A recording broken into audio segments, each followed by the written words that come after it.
Queremos darle la bienvenida a la segunda charla de esta materia para la Iglesia Cristiana en Misión,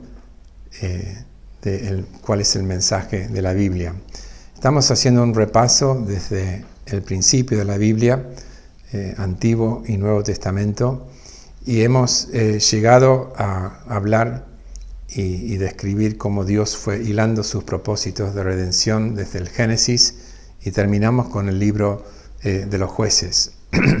Seguimos con la historia, que en realidad ahora en esta clase vamos a ver cómo se fue oficializando y instrumentando el reino teocrático de Israel, ¿no?, como nación. Es muy importante entender el impacto que el Pentateuco, y en particular el libro de Deuteronomio, se ve reflejado en los libros históricos.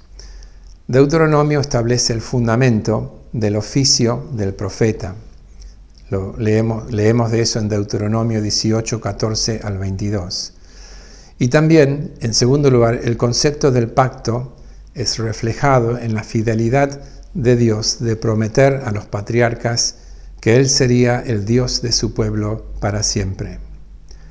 Y en tercer lugar, se establece el concepto del reino y cómo debe ser administrado. De esto leemos en Deuteronomio 17 y los versículos 14 al 20. Entonces es muy importante entender esto porque, como vamos a ver, el mensaje de los profetas, cuando tenían que hablar a los reyes de Israel, los reyes de Judá, para advertirles o para animarlos, realmente estaba basado principalmente en el libro de Deuteronomio. Entonces, sin los libros históricos no tendríamos un registro del propósito y plan de redención de Dios. Los libros históricos detallan la simiente revelado en el Pentateuco. Y la simiente de la mujer vendría a través de Abraham, Isaac, Jacob, y tendría que ser un israelita. De esto leemos en Romanos 9 y los versículos 4 al 5. Por consiguiente, toda la historia de Israel contribuye directamente a la revelación del progreso del mensaje de Dios, del mensaje de la redención. ¿Qué nos enseñan estos libros históricos? Cuando estamos hablando de estos libros históricos, nos referimos a los libros de Samuel, primero y segundo, Reyes, Crónicas, y acá podemos ver por lo menos 4 lecciones espirituales que podemos aprender de estos libros. En primer lugar, de manera significativa, el salmista, en el Salmo 78 y versículo 2, anticipa, antes de hacer un repaso de la historia de Israel, dijo que abriría su boca en proverbios. Significa que los hechos de la historia era como otra cosa, algo en que la esfera espiritual debía permear nuestro entendimiento de estos relatos históricos. Ya hemos visto el ejemplo cuando Pablo citó la experiencia de Israel en el desierto, en 1 Corintios 10 y los versículos 6 y el 8. Entonces, en resumen, la historia bíblica nos enseña lecciones de moralidad, de ética, las consecuencias del pecado y de obediencia y fidelidad a Dios. Por eso es muy importante estudiar estos libros a la luz de los propósitos de Dios a través de su pueblo, de lo que ellos vivieron y lo que nosotros también debemos tomar los buenos ejemplos de cómo seguir en fidelidad a Dios, como David, como Abraham, como Moisés, como otros en el Antiguo Testamento, pero también debemos prestar atención a las consecuencias de la desobediencia y la rebelión contra Dios. Los libros históricos cubren realmente un periodo de historia bastante amplio, ¿no? Tenemos, primero, si volvemos al tiempo de la conquista, esto sucedió entre el 1400 y 1380 a.C., y la época de los jueces de 1380 hasta 1050 a.C. Y la monarquía se estableció en el año 1050 hasta 930 años, unidos Israel como una nación antes de Cristo. Luego vamos a leer acerca de la división del reino de Israel, la monarquía dividida entre 1931 y 586 antes de Cristo. Y después, en ese tiempo, en 585 antes de Cristo, tenemos el exilio, el cautiverio de Judá llevados a Babilonia, donde estuvieron 70 años en el cautiverio. Y por último, hablamos de la época del post-exilio, cuando el pueblo de Dios volvió a la tierra en el año 539 años. Y esta historia nos lleva hasta aproximadamente unos 400 años antes de la venida de Cristo. Entonces es bueno situar esto en un tiempo histórico. Ahora, ya hemos hablado un poco de la importancia de lo que significaba la tierra, tomar posesión de la tierra, pero bueno, vamos a profundizar un poco más esto para entender realmente el propósito por cual Dios llevó su pueblo a la tierra. Cada uno de estos periodos se relaciona de algunas maneras con las promesas y advertencias que tenemos en el Pentateuco, pero en particular en Deuteronomio capítulo 28. Deuteronomio hace hincapié en la promesa de Dios de una tierra para su pueblo elegido. Pero la posesión de la tierra estaba condicionado a que el pueblo de Dios tuviera fe en las promesas de Dios y obediencia a las demandas del pacto. La tierra, por eso, no solo se trataba de una promesa literal, sino también de manera espiritual. Por eso, la carta de los Hebreos asocia el descanso con el disfrute de la presencia de Dios en la tierra. Deuteronomio 28, de 1 al 13, señala las bendiciones por obedecer a Dios y tener fidelidad con su pacto, y después los versículos 14 al final del capítulo habla acerca de las consecuencias, las maldiciones por desobedecer a Dios.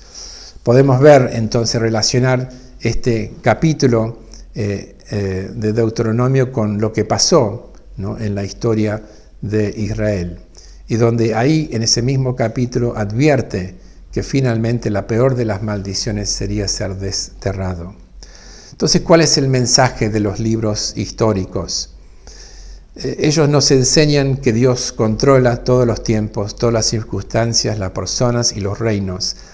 Y vamos a ver que hubo muchos buenos ejemplos. David, en la primera parte del reinado de Salomón, y después algunos de los reyes de Judá que buscaron realmente restaurar la adoración a Dios y que el pueblo cumple con la ley de Dios.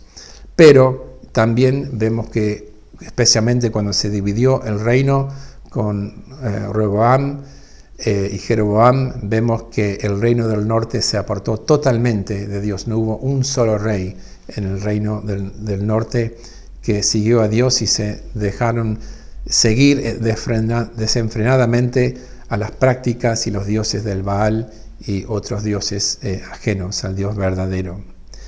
Por eso es importante rescatar estas lecciones, ¿no?, de estos libros como una advertencia para nosotros y para aprender del ejemplo del pueblo de Israel, sea bueno o sea malo. Debemos siempre tomar en cuenta que cuál es, con ojos espirituales, cuando leemos estas historias, cuál es el destino final a donde Dios nos quiere llevar, y mantener nuestra meta siempre firme en Cristo.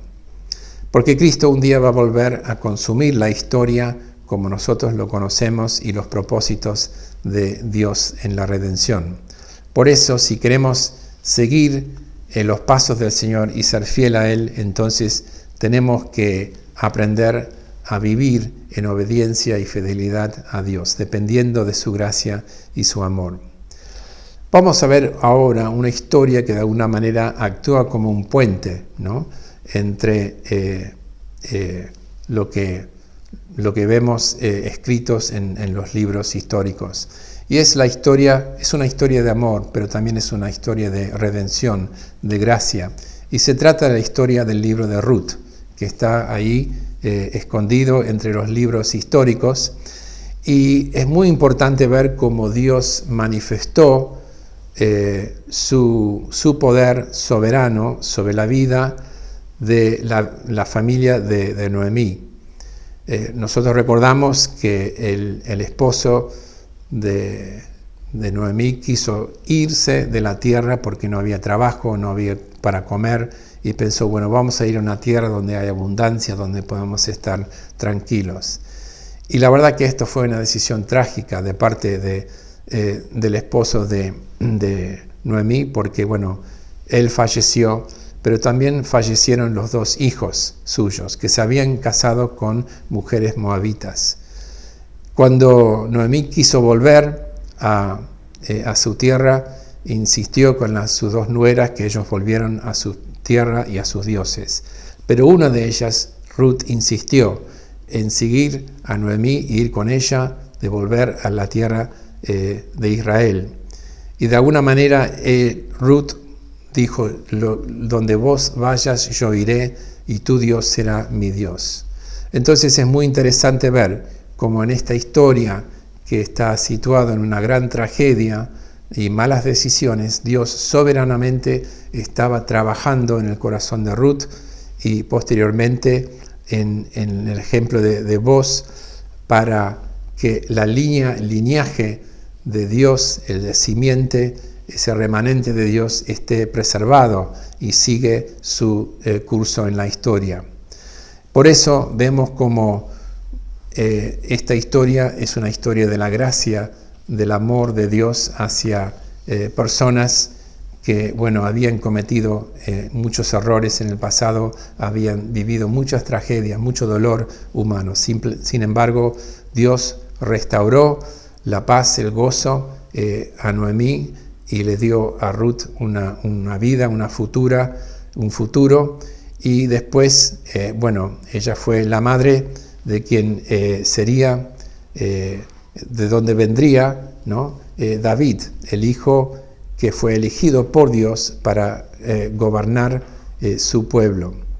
Entonces, de esta manera, vemos después con el Nuevo Testamento que Cristo nació del linaje del rey de Judá y por eso es legitimado como el Mesías. Es interesante también la historia de Ruth, porque acá tenemos como Dios manifiesta su gracia a alguien que estuvo fuera del pueblo, del alcance del pueblo de Israel.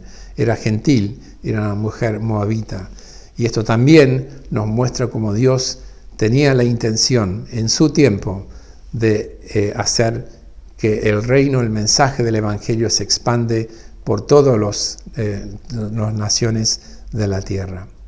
El retrato ideal de Boaz como el pariente redentor de Ruth provee y sustenta la declaración del Nuevo Testamento de que la iglesia es la novia de Cristo. Ahora, con haber visto ese lindo episodio, podemos ahora pasar al libro de Samuel. El libro de Samuel es muy importante porque acá vemos cómo se desarrolló la monarquía en Israel. Entonces el tema central es el establecimiento del reino de David, del cual vendría el Mesías. Los libros de Samuel y Reyes evalúan los reinados de los reyes de Israel y de Judá bajo las bendiciones y las maldiciones descritos ahí en Deuteronomio 28. Entonces, temas como el lugar de la adoración, la autoridad, las males de la idolatría, la necesidad que el rey fuera justo y el rol de los profetas son el trasfondo teológico y guía del libro de Samuel. En 2 Samuel, aquí tenemos la historia de cómo David fue elegido como rey una vez que Dios rechazó a Saúl y encontró en David un hombre conforme a su propio corazón. Entonces, ¿cuál fue el tema? Muchas veces nos confundimos acá y pensamos que fue un error que el pueblo de Israel pide tener un rey. En realidad, la provisión de que hubiera un rey humano ya lo tenemos en Génesis, donde Dios estableció al ser humano como rey sobre la creación. Pero el problema, además de que es que el pueblo de Israel querían ser como las otras naciones alrededor de ellos. Entonces su elección no era la elección que estaba conforme a los propósitos de Dios. Entonces, tuvieron que tener esta experiencia del rey Saúl, que por todo su estatura como hombre, que era un hombre muy atrayente, no se conformó a los propósitos de Dios, y por eso su reinado terminó con derrota, ¿no? Y con humillación. Entonces, en 2 Samuel, del capítulo 5 al 10, se registra como rey, se convierte como rey de Judá y luego de todo Israel. Entonces, estos capítulos de 5 al 10 hablan acerca de los pasos teológicos y políticos mediante los cuales se establece el trono de David y como eventualmente se establece y se lleva el arca del pacto a Jerusalén. David, por ser un hombre que tenía un corazón conforme al propósito de Dios, quería construirle un templo para Dios, pero Dios le prometió a su vez que a través de él se establecería su reino para siempre. Entonces, esta promesa a David es la continuación de la promesa divina que Dios le había hecho a los patriarcas. Por eso es clave entender cómo la esperanza mesiánica se halla finalmente en el cumplimiento de Cristo.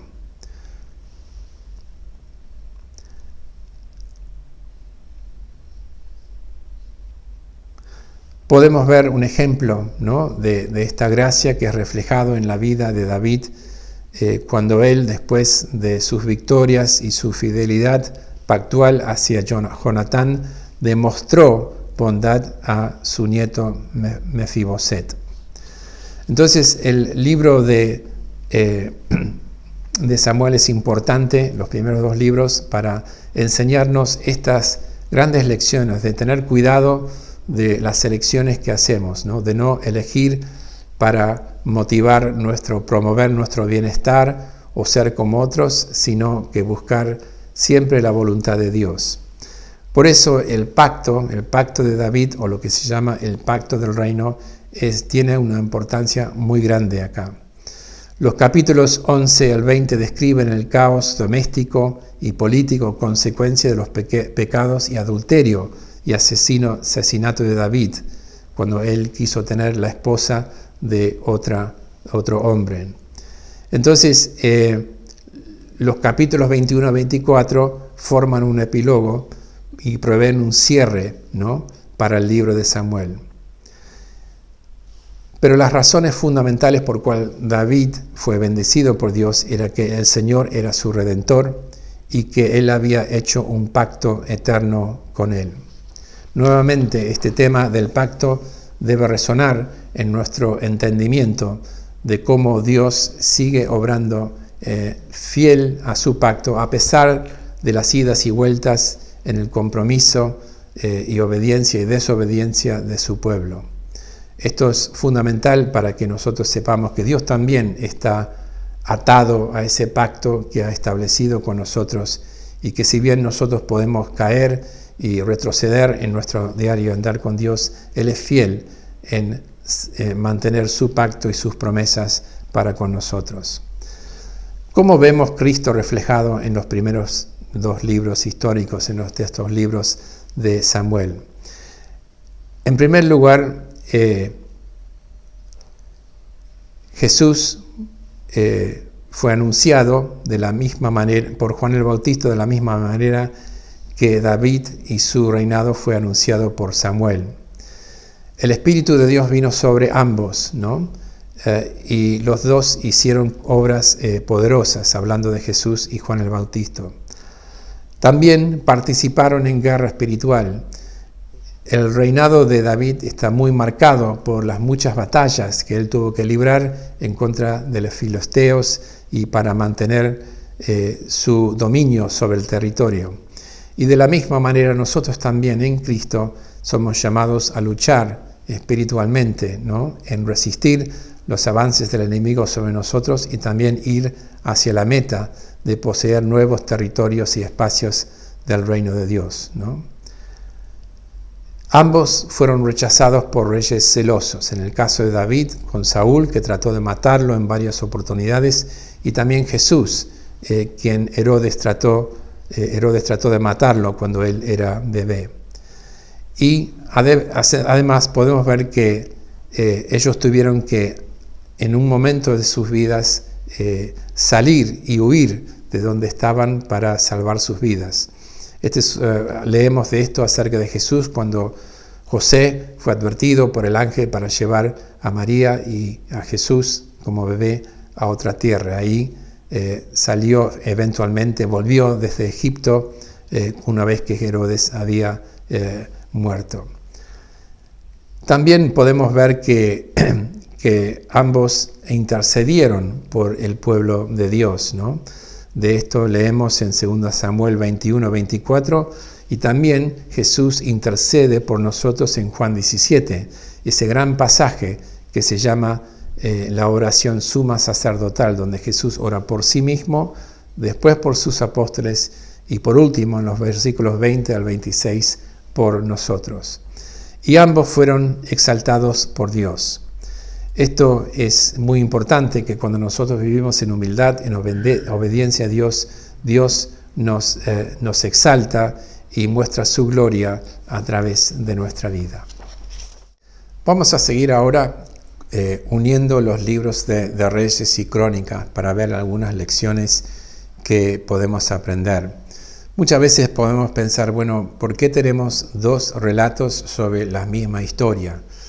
En realidad, el libro de Reyes fue escrito mucho antes que el libro de Crónicas y es muy detallado y es muy honesto porque relata tanto las buenas cosas que sucedieron con reyes como David y después otros reyes que reinaron como reyes en Judá cuando el reino había sido dividido.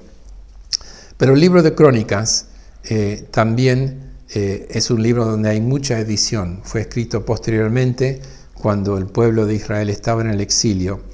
Y evidentemente el libro de Crónicas hay mucha edición, porque se concentra en los buenos ejemplos de los reyes de David, Salomón y después los reyes de Judá. Y el propósito del libro de Crónicas era mostrar a una nueva generación que había nacido en Babilonia, cuando ellos volvieran a la tierra, cómo vivir ante la presencia de Dios en adoración y en fidelidad a Él para vivir bajo su bendición.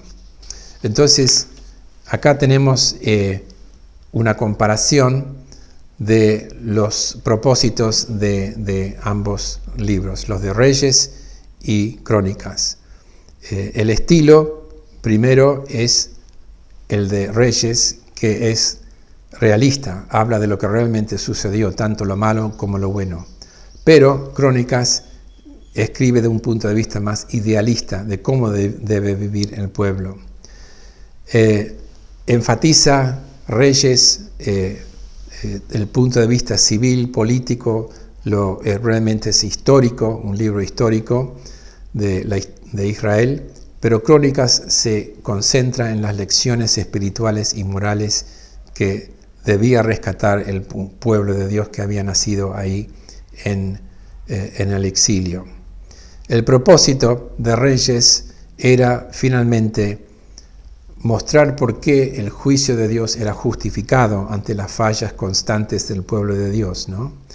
Mientras que Crónicas escribió para instar a los judíos a retomar posesión de la tierra, reconstruir las murallas, reconstruir el templo y retomar su herencia espiritual de alguna manera como pueblo de Dios. Entonces, el enfoque de Reyes, por una parte, trata tanto los reyes del reino del norte y del sur, sean buenos o malos, mientras que el libro de Crónicas se dedica al reino del sur de Judá, en particular los reinados de David, Salomón y los reyes piadosos de Judá. Y uno de los grandes temas que está en discusión en estos libros es el tema de la importancia de la verdadera adoración a Dios. Hay 5 capítulos en Reyes que trata este tema, primero de Reyes 5 al 8 y segundo de Reyes capítulo 12. Mientras que en el libro de Crónicas, los libros de Crónicas, hay 20 capítulos que se dedican a la adoración, verdadera adoración en el templo de Dios. Este era uno de los grandes temas del libro de Crónicas. Entonces ahora, con esta introducción, podemos ver cómo son diferenciados en su enfoque, en su propósito, ambos libros que son históricos. ¿Cuál fue entonces el propósito específicamente del libro de Primero y Segundo de Reyes? Era explicar finalmente por qué vino el juicio sobre el pueblo de Dios. Quizás nosotros mirando para atrás podemos ver que esto fue muy razonable, pero en el contexto histórico el pueblo de Dios quedó realmente confundido. ¿Por qué puede ser que Dios ha permitido que nosotros perdemos nuestra herencia, nuestra tierra, que el templo sea destruido?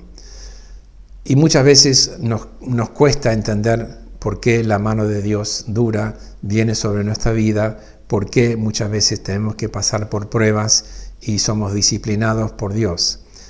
Pero bueno, nosotros tenemos que reconocer, como lamentablemente no lo reconoció el pueblo de Israel y de Judá, que por constante idolatría, por su constante rebelión contra Dios, finalmente vino el juicio sobre sus malas acciones.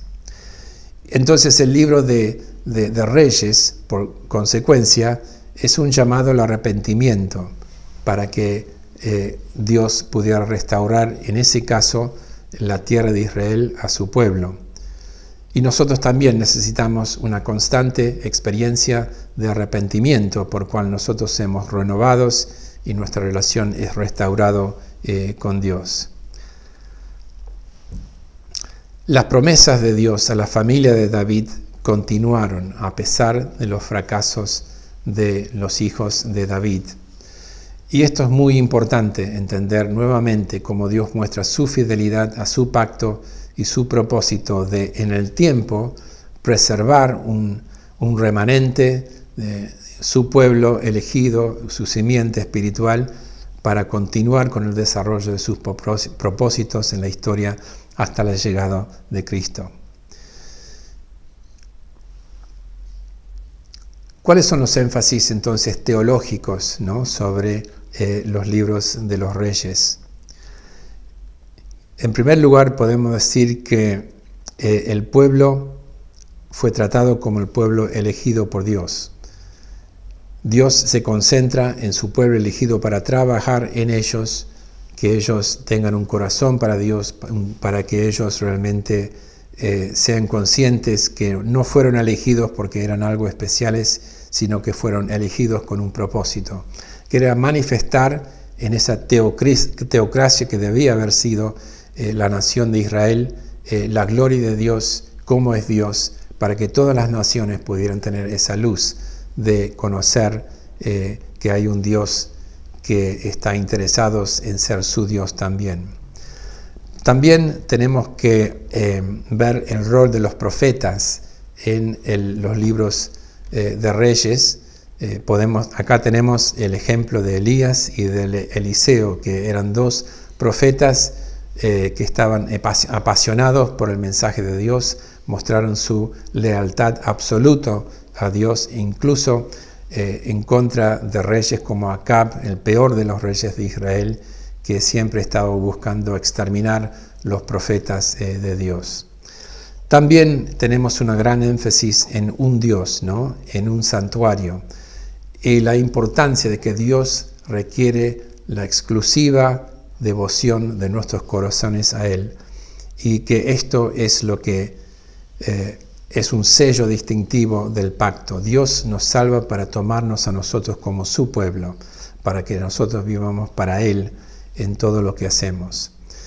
En cuarto lugar, el libro de los Reyes enfatiza el tema del pacto y del reino de Dios. Hay dos pactos en particular que se enfatizan en la vida de Israel: el pacto de Moisés, la ley, y el pacto de David, el reino. El propósito de los profetas, el movimiento profético de Dios, era apoyar la creación y el establecimiento de este reino teocrático, ¿no? Y ellos siempre estaban al pie del cañón para dar el mensaje de Dios, sea de juicio, sea de advertencia, ¿no? de que los reyes y el pueblo de Dios debían siempre estar bajo la dirección de Dios, sus vidas, adorarlo y servirlo.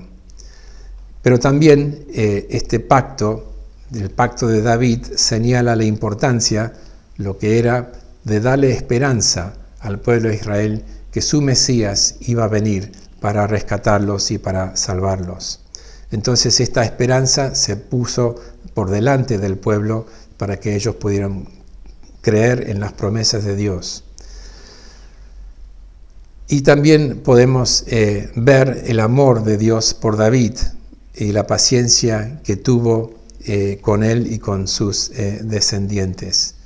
Pero cuando Joaquín fue liberado de prisión en Babilonia, como una señal de esperanza de que Dios no se había dado por vencido con la casa de David, aquí podemos rescatar que sobre todas las cosas Dios era paciente y Dios siempre estuvo dispuesto para mostrarles gracia y para restaurarlos, como lo hace también con nosotros.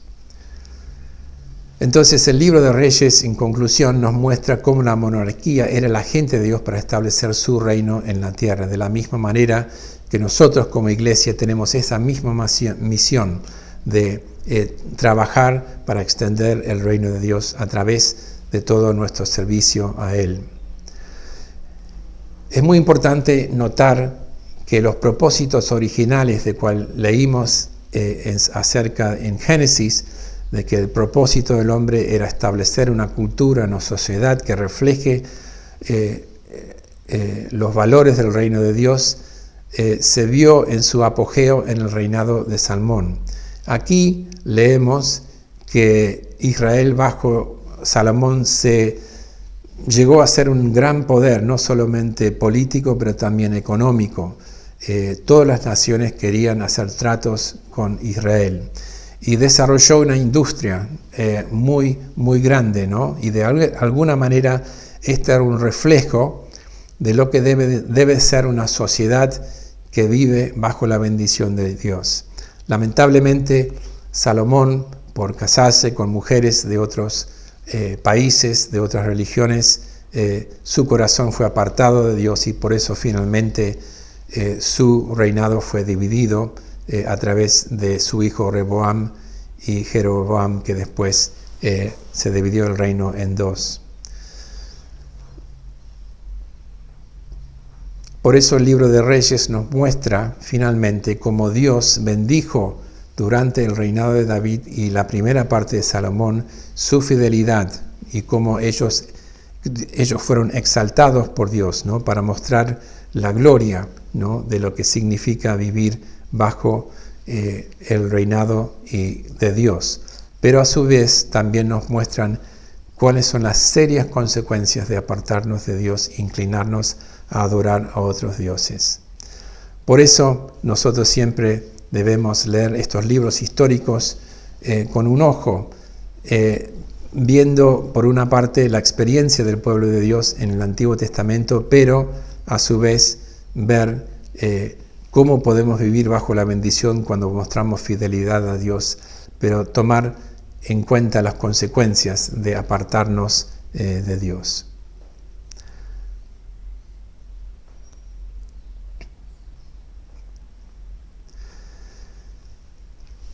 ¿Cómo vemos Cristo reflejado en el libro de Reyes?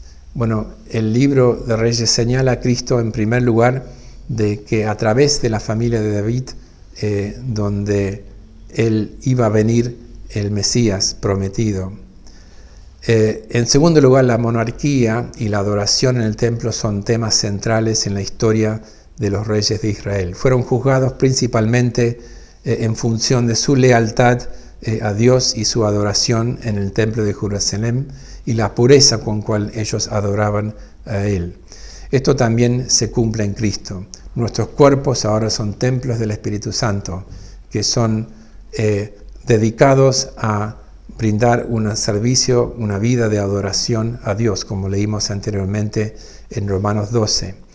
Entonces, es muy importante siempre rescatar esta gran lección de que no somos salvos simplemente para escapar de nuestro juicio, de nuestros pecados, pero somos redimidos para adorar a Dios en nuestras vidas, ese templo del Espíritu Santo, y confiar solamente por eso en la salvación de nuestro mediador Jesucristo.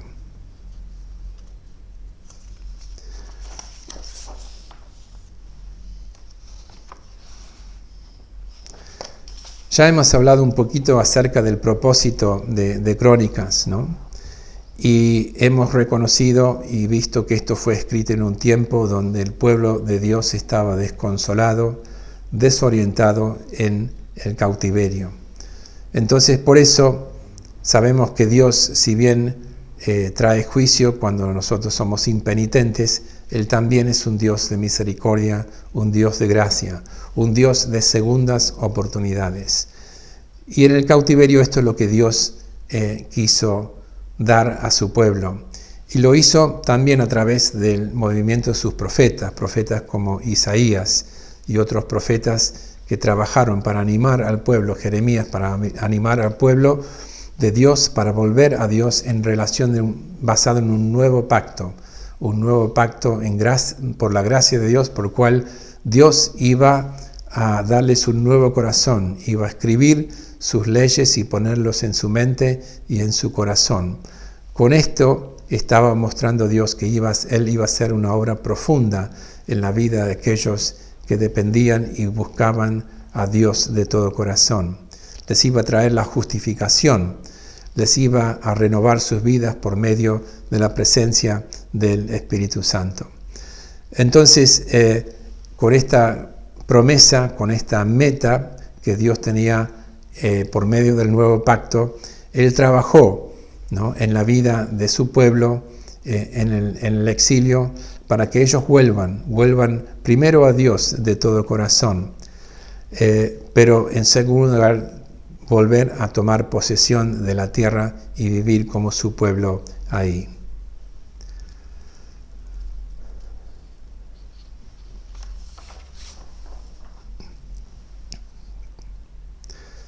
Podemos ver, y esto lo enfatiza los libros de Crónicas, que David y Salomón estaban puestos ahí como modelos para el pueblo de Dios, a medida que ellos buscaban bendecir a Dios y ser fiel a Él. Entonces, como hemos visto ya a lo largo de esta clase, el destino de Israel, del pueblo de Dios, quedaba determinado por la observación, por la fidelidad del pueblo a los ideales de Dios, con respecto a la monarquía, el templo y la unidad del pueblo de Dios. Entonces, cada generación futura estaba llamado a aprender de las generaciones anteriores y las lecciones que ellos dejaron.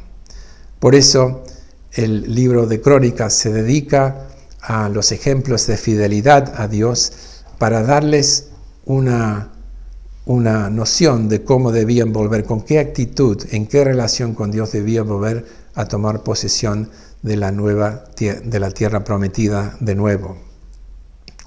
Por eso, los exiliados que iban a volver tenían que enfrentar muchos desafíos. Y les nombro algunos de ellos nomás. ¿Quiénes podían legítimamente considerarse herederos de las promesas que Dios le había hecho a su pueblo? ¿Qué instituciones políticas y religiones debían aceptar?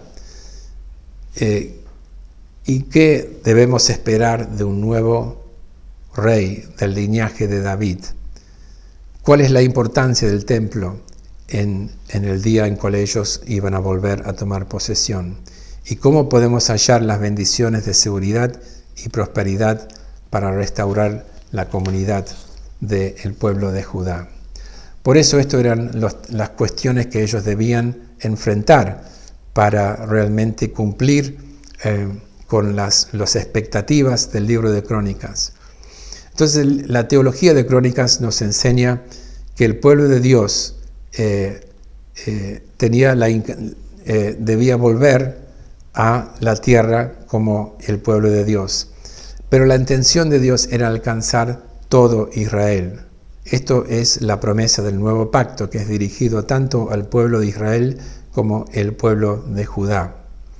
En segundo lugar, el rey y el templo eran organizados alrededor con estos temas, por cual debían vivir en obediencia a Dios y vivir bajo el reinado de Dios en Jerusalén. Entonces, estas estructuras políticas y religiosas eran fundamental para la vida de Israel. Y con esto podemos ver que Dios también tenía el propósito de seguir trabajando en demostrar su amor, su gracia hacia Israel. Leemos de esto en 2 Crónicas 2:11. El cronista se enfoca en el templo como el lugar de reposo del nombre de Dios, en 2 Crónicas 7:12 y 16:30, y capítulo 33 y versículo 7. Por eso el cronista pone por delante del pueblo el tema de las bendiciones y los juicios. Y que entonces hay una estrecha relación entre vivir bajo la fidelidad y las bendiciones de Dios y entre la infidelidad y el juicio, dependiendo de la fidelidad del pueblo de Dios hacia Él.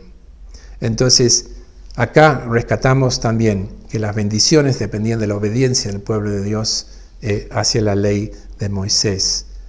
Y en segundo lugar, también bajo la obediencia y adherencia a la instrucción profética y sacerdotal para el pueblo de Dios.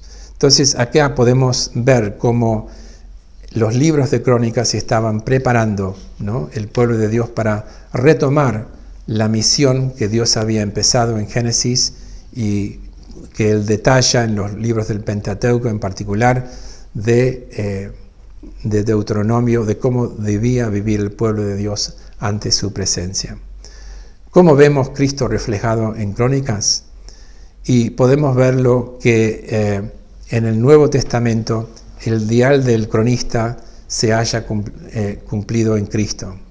Muchas veces nosotros tratamos de cumplir los propósitos de Dios por nuestros medios, pero para nosotros necesitamos entender que no solamente somos salvos por la gracia, sino que dependemos de la gracia de Dios en Cristo para cumplir con ser pueblo de Dios y servirlo. Entonces, todos los propósitos de cual el libro de Crónicas estaba poniendo por delante, las esperanzas para el pueblo de Dios, se realizan en Cristo. Por eso nosotros somos los herederos de las promesas de Dios, como lo dice Pablo en Gálatas 3, 14 y 29, y capítulo 4 y 28, pero también en Efesios 2, del 11 al 22, donde ahí Pablo dice que por el sacrificio de Cristo, Él reúne tanto judío como gentil para ser la nueva humanidad de Dios. Por eso el interés del cronista era en la restauración del trono de David, porque esto es lo que era la meta, ¿no?, de la historia de Israel, es llegar hasta el momento cuando todo esto se cumple en Cristo. Cristo nació como el hijo de David. Él es el heredero por derecho del trono de David. Esto lo resalta Lucas 1:32, ¿no?, y Romanos 1:3. Jesús cumplió con todas las condiciones de obediencia colocados sobre el linaje de David. Él es el que obedeció la ley por nosotros en nuestro lugar, por medio del cual tenemos redención por su muerte. También el libro de Crónicas, también con el cumplimiento de todos la ley en el templo, todo esto se cumple en Cristo. Él es realmente el verdadero sacrificio por nuestros pecados, y sin el derramamiento de su sangre no hay perdón. Y ahora Él, en el palacio celestial, Él está intercediendo por su pueblo, intercediendo por nuestra salvación, intercediendo para que nosotros podamos recibir ayuda en tiempo de necesidad y para que en nuestros sacrificios y nuestro servicio a Dios son aceptables por medio de Jesucristo. Por último, podemos ver que Cristo, quien murió en la cruz, Él sufrió la condenación de nuestros pecados en la cruz. Y por eso, por medio de Cristo, somos librados del juicio de nuestros pecados y somos llamados a vivir en la plena libertad que tenemos solamente a través de Cristo.